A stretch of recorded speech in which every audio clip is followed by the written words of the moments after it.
Hi, everybody. This is Jerry Garrettson, Tabia Law, and today we're going to talk briefly about asylum law and the latest surge at the Mexican border. Let me go ahead and read this first. Thus the heavens and the earth were finished, and all the host of them. So I'm going to use my trusty Kurzban's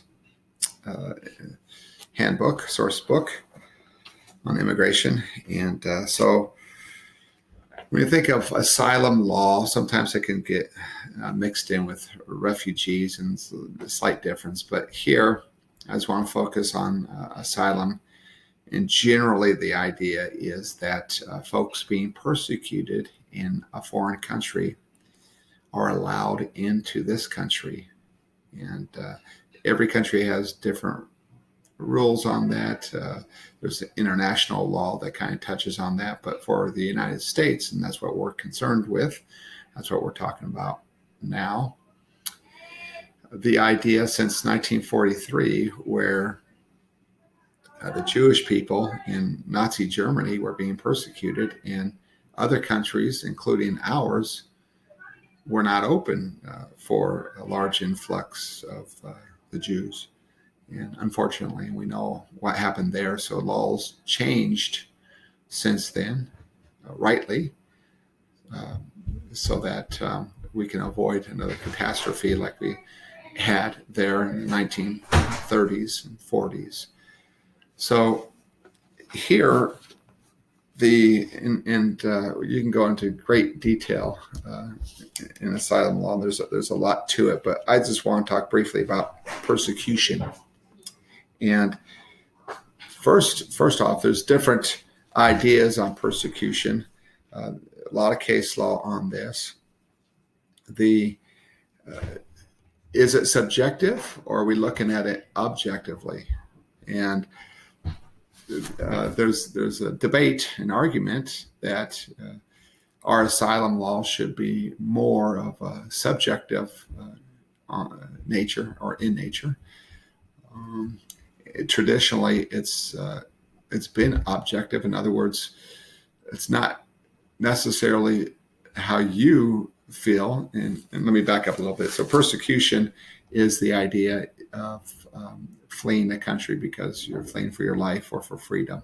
And let me read this. Generally defined as threat to the life or freedom of, or the infliction of suffering or harm upon those who differ in a way regarded as offensive. So that's kind of the black letter rule on persecution. A lot of case law, but this idea of subjective, of course, subjective meaning how you personally feel about something, and that's a tough deal because there could be people that are paranoid, right? And so they think they're being persecuted, but in reality they're not really being persecuted. They're just paranoid, right? Or so traditionally it's objective, right? What a reasonable person would feel or should feel, right? Is there actual persecution going on? And of course, the latest surge at the border, it's gotten political, and I'm not going to get into that. It's been political for a long, long time. So folks coming to the border, is it really because they fear persecution? I mean, now we got this idea that, okay, we have natural disasters, hurricanes, and so on and so forth, so they're coming over for that reason. And so I think we're stretching things here, right? Persecution, in the traditional sense, is you got the government or somebody in power that is threatening your life. We just read the definition, but it would be in a sense that, again, not subjective, where people are coming there just scared and say, well, why are you scared, or why are you fearful? And they give reasons. But I think what we're trying to get at is that, are those reasons legitimate? is there a real danger? Is there a real reason to fear a government? Or maybe gangs like in Mexico, cartels. So that's kind of the idea, and I was going to dive deeper. So the on the other hand are people feigning fear. And, the real reason they want to come here is to get a job and have a better life, which is fine. There are legal ways to do that, and that's we want immigration. We want people to come here. So that's the big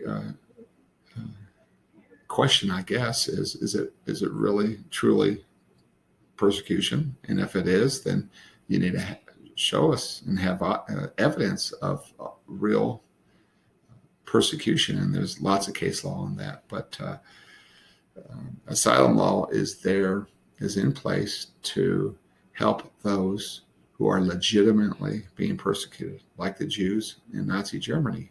Yes, they were being persecuted. They were being killed, right? And so that is a legitimate reason to come to get into this country via asylum law. And now,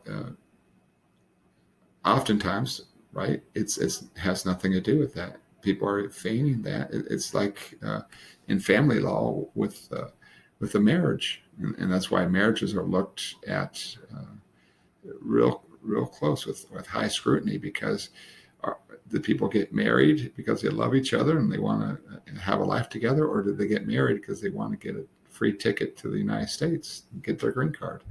So a lot of skepticism there, and same with asylum law. There's skepticism. Are you really being persecuted, or do you just want to come here and have a better life? Okay, so I think that's it for today. Thank you so much. We'll talk to you next time.